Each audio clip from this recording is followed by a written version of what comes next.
2000 son de epoxidina, digamos, todas las superficies móviles. Porque una de las que me gusta a mí ver en los aviones, en los bordes de fuga, es que tienen que ser bien finitos.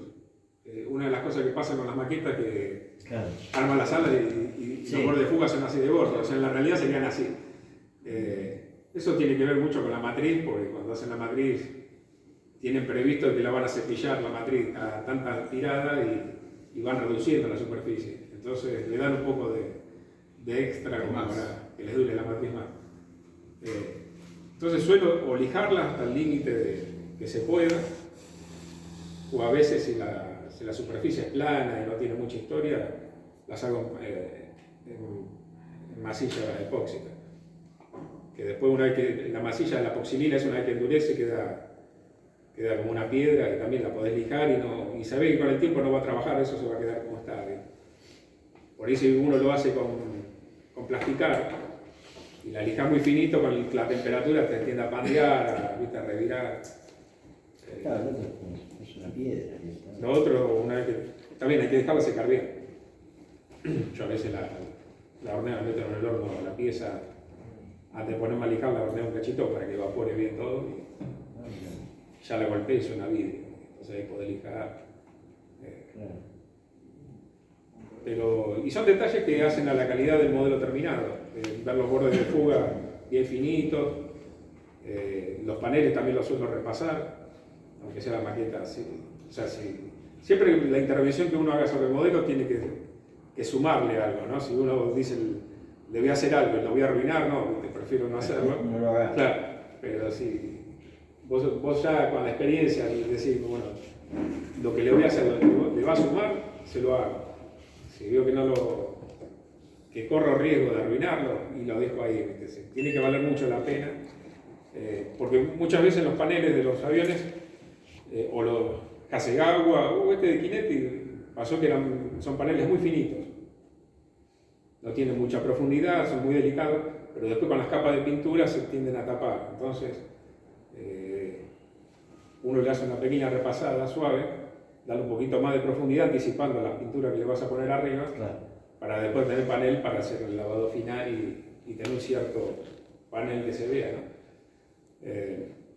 Pasa lo contrario con, no sé, con TDGL, que el Mira 2000 tenía unos paneles gruesos, que, como suele hacer Covivos u otras marcas que son muy anchos. Eso tiene que ver mucho con el tema de la matricería, con la máquina que tienen para inyectar. Porque si hacen detalles muy finos, muy refinados, no tienen la potencia de inyectora para que el plástico llegue a todos los recovecos. Entonces por ahí hay detalles que lo hacen un poco más grueso o más exagerado para que el plástico pueda entrar a todos los lugares. Entonces la línea de paneles, cualquiera. Sí, ese, dale. Tenés una línea de panel que, viéndola de costado, es esto. Entonces vos tenés la sensación de que es muy ancho y con las aristas medias redondeadas. Entonces, o esto lo reducís lijándolo, dándole una lijada general para darle una cierta dureza acá en la punta, te queda más cuadrada. Perdón los dibujos. Y si no, lo profundizás un poco, ¿no? Porque también a veces es una cosita así, entonces vos con el Scriber le das un poco más. Porque esto también a veces parece que no, pero sin pasarse, ¿no? Pero profundizando un poco lo que hace es que se genere una sombra. Claro. Y no solo disimularlo con pintura. Y en los autos te conviene hacer eso, yo lo hago. Claro, en las puertas y demás. Porque después no te hace falta meter negro con una pintura más oscura, pues, con la oscuridad que porque da el no- panel. O sea, con la sombra misma que Con la genera el sombra, panel. sí, sí. Porque la matriz por ahí es así, la pieza, pero cuando se inyecta medio redondeado. Claro, sí. No te llega, pues son limitaciones que tiene la inyección de plástico. Las máquinas más modernas trabajan con dos o tres presiones de inyección diferentes. Hacen una primera carga que la hacen a baja presión y después le mandan un poco más de presión. Hacen un trabajo en el cual priorizan, pero bueno, vos fíjate en las maquetas Tamiya o eso, los screws son más finitos. Tienen unas máquinas, o sea, funden a otra temperatura, es una cuestión técnica. Y las marcas de peor calidad tienen unos screws gordos así, porque tienen máquinas de baja presión. Entonces necesitan un canal más grueso para que lleve el plástico y pedirle detalles muy finos en ciertos casos es aparte al tener bordes muy duros en el kit, se agarra mucho el plástico a la matriz. Después cuando lo desmoldan o se le rompe entonces Se arranca. vos tenés que tratar de compensar las limitaciones que tiene el plástico. No le puedes pedir bordes de fuga muy finitos o no sé, actuadores hidráulicos que también sean muy delicados. Eso por ahí te lo va a ofrecer cierta calidad, no sé, un Tamiya de ahora o un Edward. Pero la mayoría de las veces tenés que empezar a afinar piezas. Todo trabajo previo, lo mismo que los paneles y demás, ¿no? Y bueno. Haces un panel, hiciste la línea, ¿cómo seguís? ¿Cómo lo tratás? Cuando haces vos un panel, agarraste el Scriber y hiciste un panel. Y generalmente cuando vos lo marcás el Scriber te quedan rebabas a los costados que se le da una lijada bien suave para ir eliminando y después generalmente le paso un escarbidita afilado, algo de madera que no dañe el plástico para limpiar el resto de la rebaba y a veces tenés que repasar 2 veces y viendo cómo queda. Me gusta a medida que lo voy armando con el Dremel ir puliendo un poco el plástico, porque hay toda una escuela de aplicar primer antes de pintar. Yo realmente no uso primer, salvo que modelos que tienen mucha intervención, mucha lija, que no sé, modelos que lijé completamente y le doy el primer como para suavizar cosas que se me hayan quedado, igualar un poco. Pero si no, voy puliendo el plástico y ya con el brillo te das cuenta como cualquier rayón o problema de encaje se nota enseguida y lo solucionas antes de pintar. ¿El Dremel lo das con el trapito? El disco de trapo. Sí, el disco de trapo.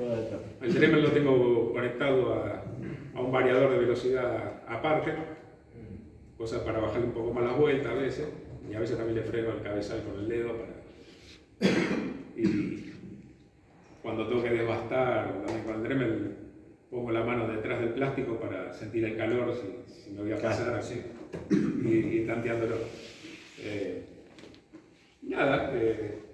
Y después la pintura, y eso es todo lo clásico, simplemente es tratar de tomar decisiones, ¿no? de la identidad del modelo, porque ahora está muy de moda el desgaste, el weathering, ¿viste?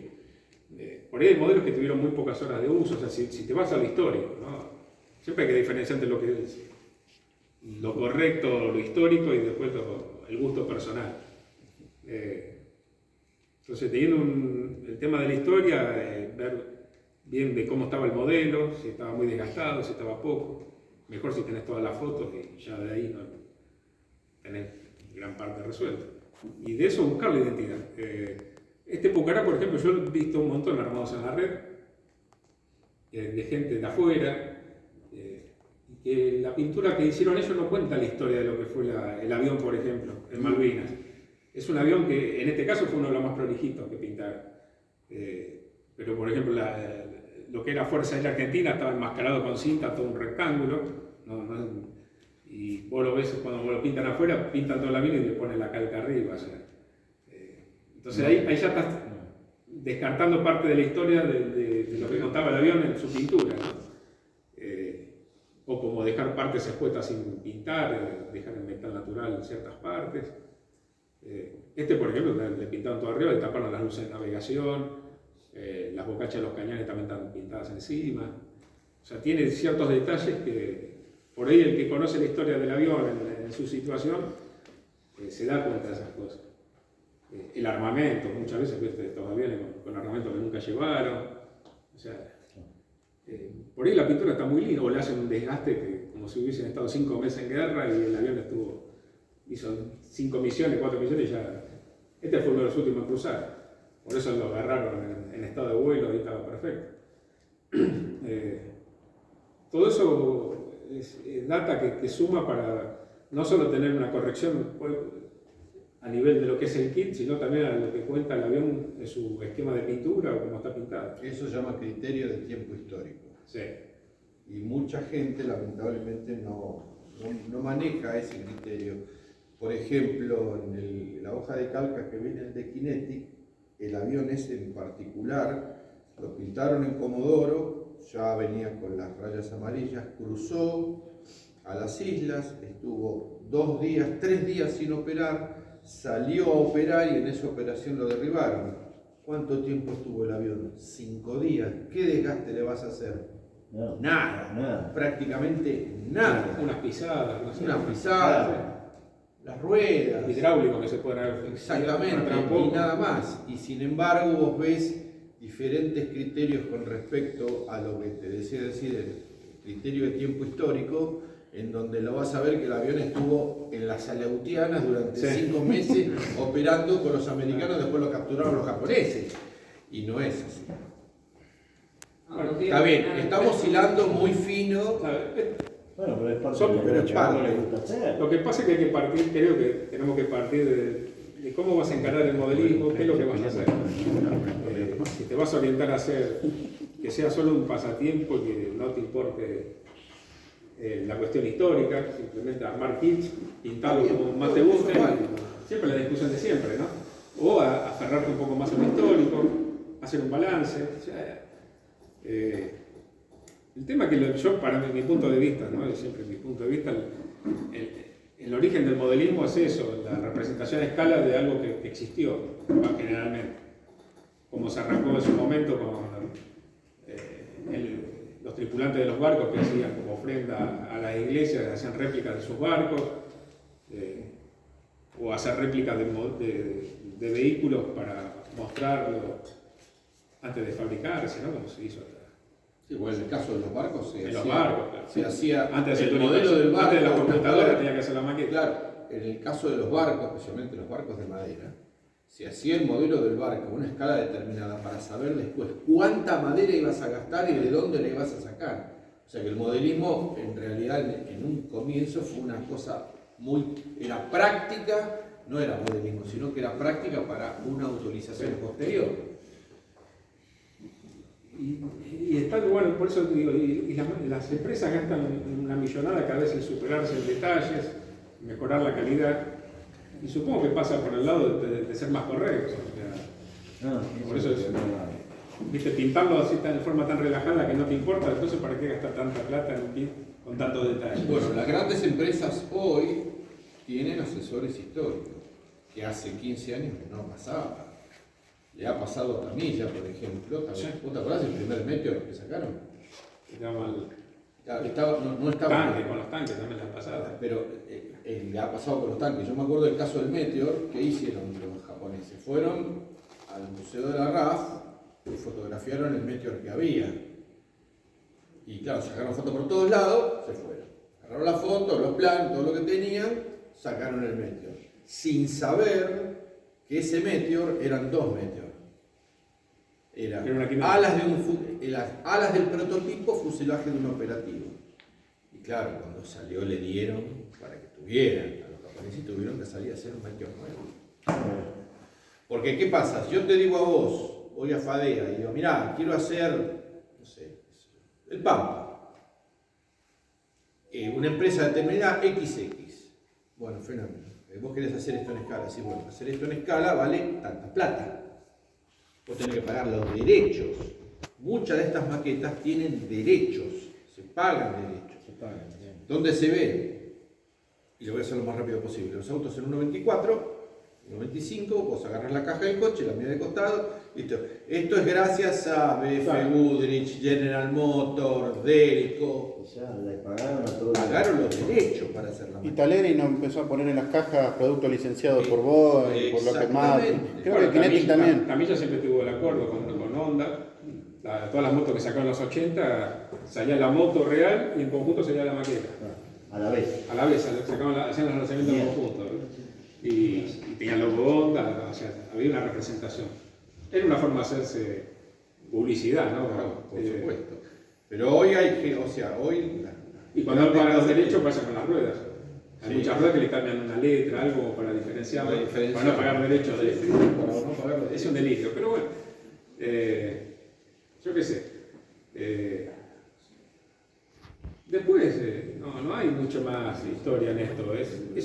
El único secreto es ponerse a armar. O sea, que cada modelo que hiciste le incorpores algo nuevo, vayas probando. Vamos a preguntar, yo te voy a hacer una pregunta técnica. Vos cortás un panel, ¿sí? ¿Con qué lo cortás? Vamos con la herramienta.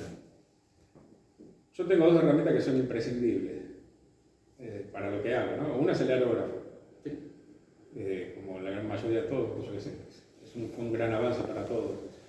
Y después está el Dremel. El Dremel te permite avanzar bastante rápido. O sea, abrir una escotilla, antes lo podés hacer con una mecha y hacer un agujerito al lado del otro, o agarrar un disco de un Dremel o un cabezal que te permita hacer todo el contorno más rápido. O sea, es una herramienta que te permite avanzar mucho más rápido, según el cabezal que le pongas, todo eso. Eso te termina quemando el plástico. Por eso tengo un regulador con velocidad para bajarle más las vueltas, pero... a menos de lo que da el Dremel normalmente. Claro. Yo el Dremel lo tengo regulado al mínimo. Y encima tenés Y encima tengo conectado el Dremel, me hice una basecita. Son reóstatos al final. Es un reóstato de ventilador o de eso, de luz, con un toma y está enchufado ahí. Ojo, a medida que más le baja la vuelta, pierde torque. Y caliente. Y calienta, bueno, calienta. Pero uno, viste lo que hace. Sí. Yo el Dremel que tengo me lo trajeron de Estados Unidos en los años 90. Ese a 100 días y lo tengo con un transformador. Y mirá los años que lo vengo usando. Le vengo dando duro y parejo, diré. Así que, pero... Ahora hay unas costillas que son como pistas de afeitar. Sí, Sí, hay unas que son diamantadas. Y es Sí. acero, es una rueda de acero. con carburo, digamos. Es como una hoja de afeitar. No, esa es una hoja de corte. La sierrita la hoja de corte. La hoja de corte, sí. Son 3 letras. Es dentada. Sí. Son aceradas, se quiebran de nada. La tengo, pero no sé ni cómo se llama. Por ejemplo, acá hay una... No es de corte. Las bocachas de los cañones del Pucará vinieron muy exageradas. Acá se ven, acá este está sin tocar. El escalón que hay. Sí. Entonces eso me hacía bastante ruido y una forma lo corregí pegando una cinta scotch por arriba, cortando la parte, dejando expuesta la parte de la bocacha y lijándolo para bajar el nivel. O sea, previamente le marqué, le profundicé un poco más los remaches para no perderlos, digamos, ¿no? Con un alfiler bien. le profundicé los remaches y después lo lijé hasta el nivel de la cinta. Cuando retiro la cinta me queda el espesor de la cinta, digamos, lo reduje casi a la mitad. Entonces, bueno, acá queda reducido y acá queda... Después de esto tenés que sumarle la pintura y eso, que como que lo suaviza un poquito. ¿Ya ahí habías retocado el panel? Puede ser, sí, se lo ve un poquito más.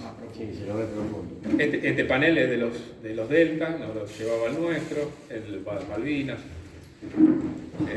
Cositas, uno va viendo, viste, toda la superficie, dándole una vuelta. Aquí hay un resto de viruta cuando profundiza el panel. El Scriber. Agujerí las tomas NACA. Va viendo todo el modelo, de a poco, qué es lo que puede mejorar. Si lo puedo mejorar, lo mejoro. Y si lo dejo, porque muchas veces te pones a lidiar con un panel que está lleno de remaches, sobre relieve, alguna cosa, es eso mejor. Ahí está, cuando le pusiste la cinta lo recortaste alrededor. Claro, ahí está, ¿no? Sí, hiciste como una masa. Acá, esta parte, este panel tiene está un poco sobre elevado, es lo mismo. Puse una cinta, expuse la zona que quería elevar y le puse masilla. Después cuando lijas, lo dejas a nivel, sacas la cinta y te queda un poquito elevado el panel, digamos. O sea, el proceso de fotos es lo mismo que hacer un modelo más. Sí, Más o menos. estos son asientos. Quería mejorar un poco el tema de asientos del avión y usé unos asientos de aquí de Pucará de Duque. No entraban en la bahía, así que eran muy altos, eran un poco más grandes. Entonces la forma fue recortarlos un poco, modificarlos. Sí, me pasó lo mismo. Por ahí tenía una foto que está el asiento de uno y del otro, para que lo encuentre. Pero quedó un poquito cabezón, pero en términos generales me gustaba más El de Duque. cómo quedó terminado, digamos. Siempre tenés que jugar un poco entre bueno, es el detallado interno, porque le hicieron la tapa de acceso al fuselaje abierta, pero Adentro no hay nada. no hay nada. Oh, sí. Entonces, las costillas es estaño, que está alambre de estaño de soldadura, de electrónica, se le da la curva apoyándolo, ¿no? Y después se aplana con un martillo. Se lija, se deja plano. Estas son tiras de aluminio que se le marcó con un remache, con la remachadora desde atrás. Sí. Y después son piezas o sobrantes o torneadas. Estas están torneadas con el Dremel. Alambres de cobre, no hay elementos muy sofisticados en esto. Después cuando está la tapa cerrada, abierta, no se ve casi nada, ¿no? Hay que darlo vuelta y te das cuenta. Yo personalmente, sabes que dejé de utilizar el alambre de cobre y utilizo, que lo logré encontrar, de casualidad cerca de mi casa, alambre de estaño de 0,15. Claro, pasa que eso, por ejemplo, eso está bueno, pero por ahí para hacer conexiones más orgánicas.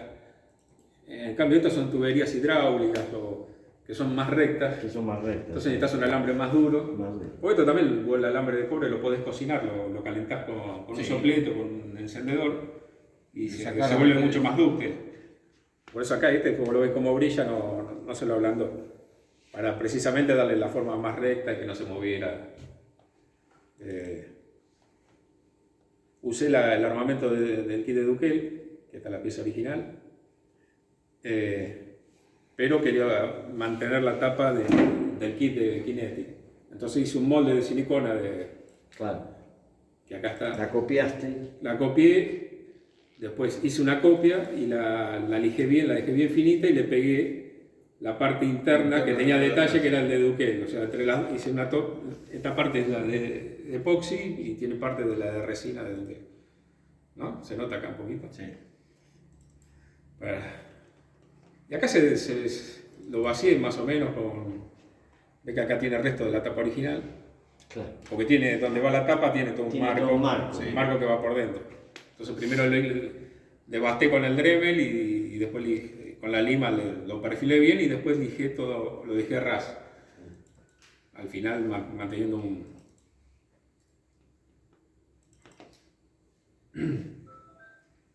Bueno, acá está el interior más o menos pintado.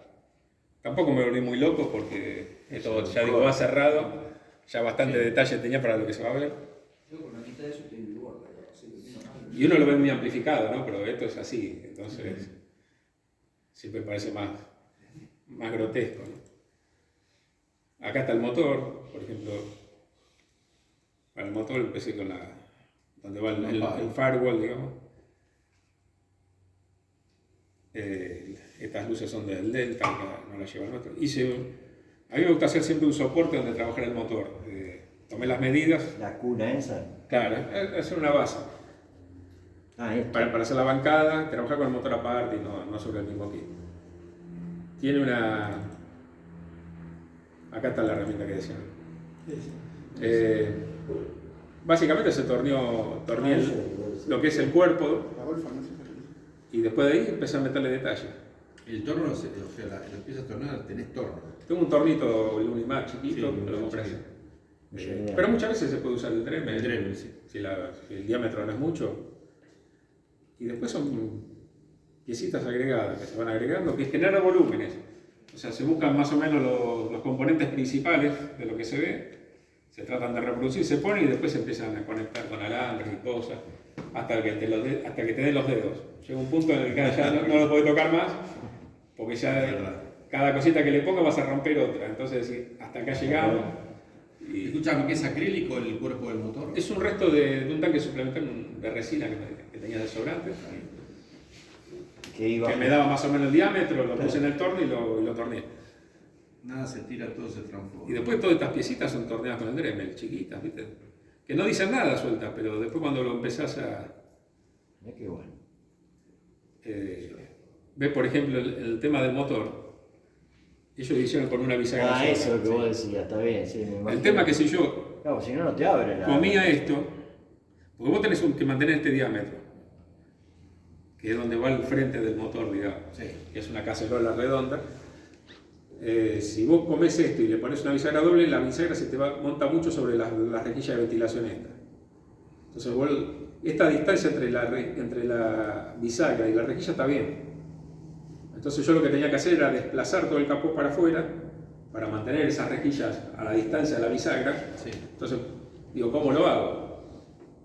Agarré y corté el lateral, de los dos lados corté, Claro.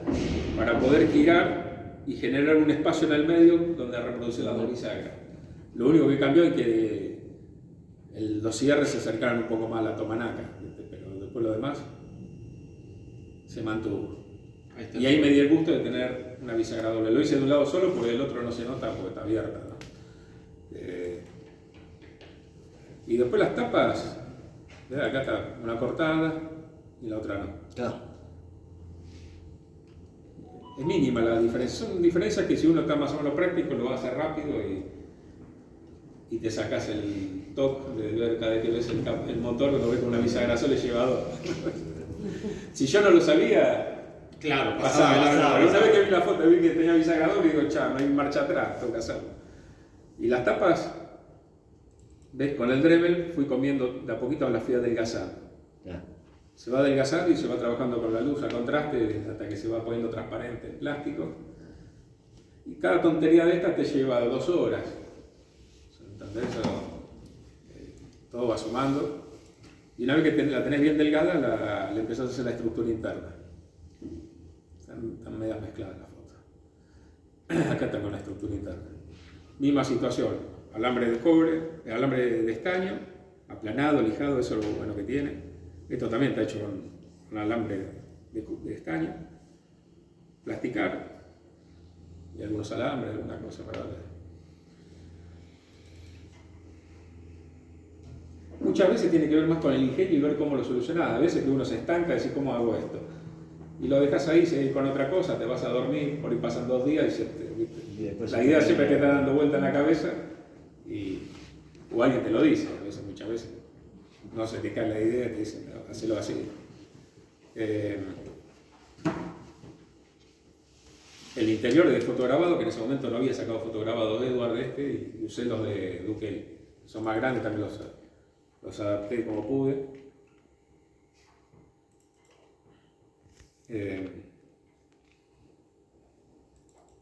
Reforzar el remachado acá que no lo tenía bien marcado. Ve acá ya cerrado el fuselaje, que lo poco que se ve acá todavía no puse detalles que le pusieron que no llevaba. Esto se tapó todo, no sé por qué, capaz que estaba en el prototipo. Esto es una mirilla transparente para ver algunos comandos que tiene ahí en los actuadores. Como el avión se lo pintaron, lo hice en epoxi. Lo pegaste ahí y listo. Sí. Ahí reposicionaste los remaches, puede ser. Ahí. Sí, porque los pusieron... Los de la cola abajo. Arriba, un poquito más arriba. Esos. Sí, reposicionaron y estos los tenía de este lado, no sé, había algunas diferencias. No sé, que claro, uno en tamaño real es esto, ¿viste? Ahora, capaz que por ahí se me plantó uno ve acá de costado, pero... Algunos tenían las tapas estas vencidas y las tenían abiertas. En las fotos que yo lo vi estaban las tapas bien cerradas. Y nada, de a poco vas mejorando, vas viendo qué le podés hacer. Como ya les conté, no lo vieron en el video, trabajo con el tema de 4 o 5 fotos y esclarecer un poco el patrón de cómo van las manchas, así, pintando en lápiz 3 vistas principales a escala. Y una vez que está conforme el dibujo, lo pasa uno al... Pregunta, ¿le das impresión? Dijiste que no. No, Correcto, el color base era eso. O sea, y el color base, por ejemplo, ahí el color base fue el verde. Sí, es un verde. Clarito. Sí. Es el verde clarito. Ese verde claro, ¿vos lo trabajaste o tiraste el verde claro y después tiraste el marrón y después trabajaste sobre ese color? Para hacer pollado y no... Exactamente. Si lo utilizas o no lo utilizas. No, El pre y el post. no, a veces sí, depende del caso, pero a mí me gusta más tener el control porque el pre-shading lo que te hace es que te vuelve esclavo de la pintura que vas a poner arriba.